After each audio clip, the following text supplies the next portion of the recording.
Welcome to our fifth session, and this is entitled Generations, and I'm your instructor, Joey Walker. So, in this lesson, we will learn past tense of the verb to be, an affirmative, negative, and interrogative, and short answers for these ones. Okay, the antonyms, which is the opposite adjectives, and the years.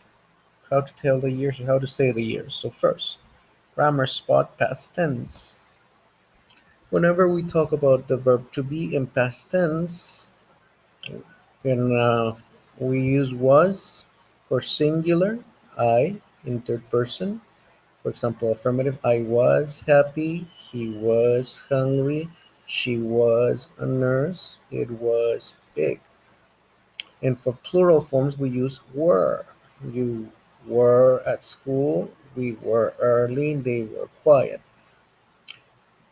Our auxiliary verb is the verb to be was and were. So if we need to make them a negative, we say was not, contraction wasn't, or were not, contraction weren't. For example, I wasn't sad, he wasn't thirsty, she wasn't a teacher, it wasn't small. Plural forms we use were, negative, were not, contraction weren't. We weren't late, you weren't at home, they weren't noisy. Whenever we want to make yes no questions, we have to go and switch the order. We start with the verb, auxiliary verb was and were. For example, we say affirmative, they were happy. Question, were they happy? She was rich. Affirmative. Question, was she rich? Short answers, yes, they were happy. No, they weren't happy. We always use the auxiliary plus the pronoun, followed by first yes, then the pronoun and the auxiliary, or no, the pronoun and the auxiliary. After that, if we want to make open questions, we use a WH question or a question word, for example, where, why, and when, plus the auxiliary verb was and where, and then the subject or the pronoun in this specific case, and the complement. Where, was. For example, where were you? Let's see, where were you? Why were you tired? When was she sick? Then we can mix and match. Here we have some other examples. Why was she angry? Where were you yesterday? When was she nervous? And who were those people? Remember the order. Question word, auxiliary, pronoun or noun, complement. Okay? Here we have our series of vocabulary from our book, which is the opposite adjectives. Remember the opposite adjectives, they are basically antonyms. For example, if I say lucky, she was lucky on her exam. He was unlucky on his exam, for example, or she's lucky. She's lucky to have good friends. He's unlucky. He doesn't have good friends. Opposites, cold and hot. For example, last night was cold. Yesterday was hot. Cold and hot. Okay. We can use tall, past tense. He was a tall boy. She was a short girl. Okay. Here we have others. Noisy. He was a noisy kid. She was a quiet kid. Opposites, we have happy. Let's use a question. For example, is he happy? Affirmative, present, or was he happy yesterday? And opposite, unhappy. Was he unhappy last week? Remember, well when you feel good, don't have any sickness, or ill when you're sick. Was Zuzi ill yesterday? Was Petra feeling well today? And we have the same and different. Remember, when the two things are alike, they're the same. These red apples are the same. This yellow apple is different from this two. Next one. We have interesting.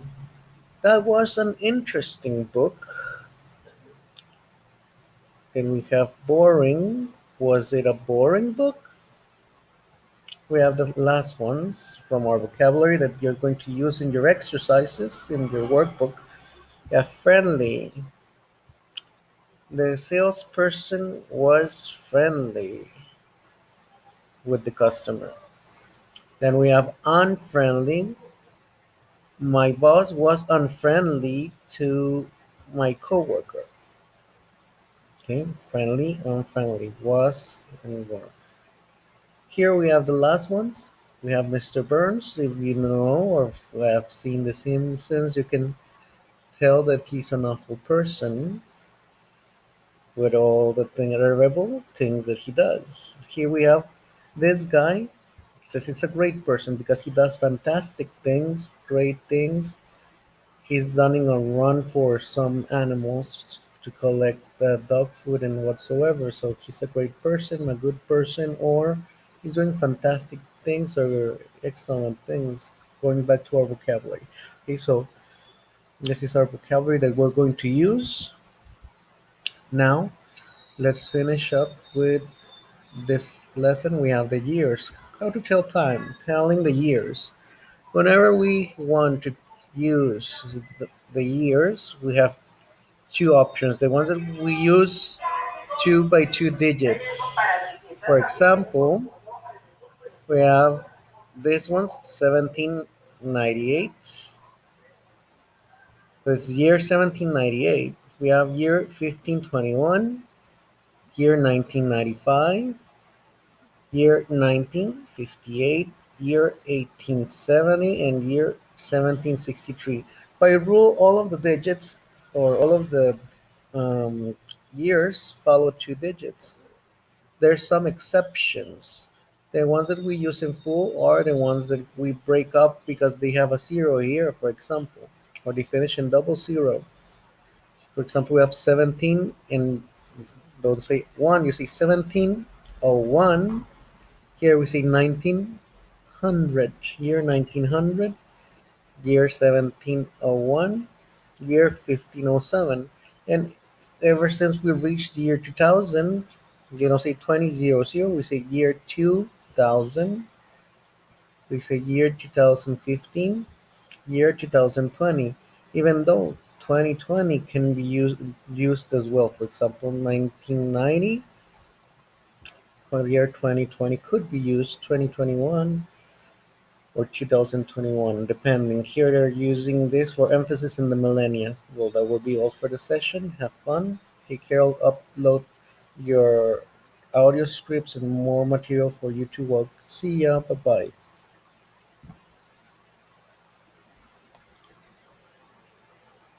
Ya llegó, ya llegó.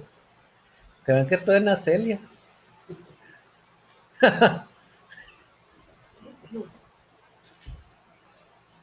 Ah, cierra eso.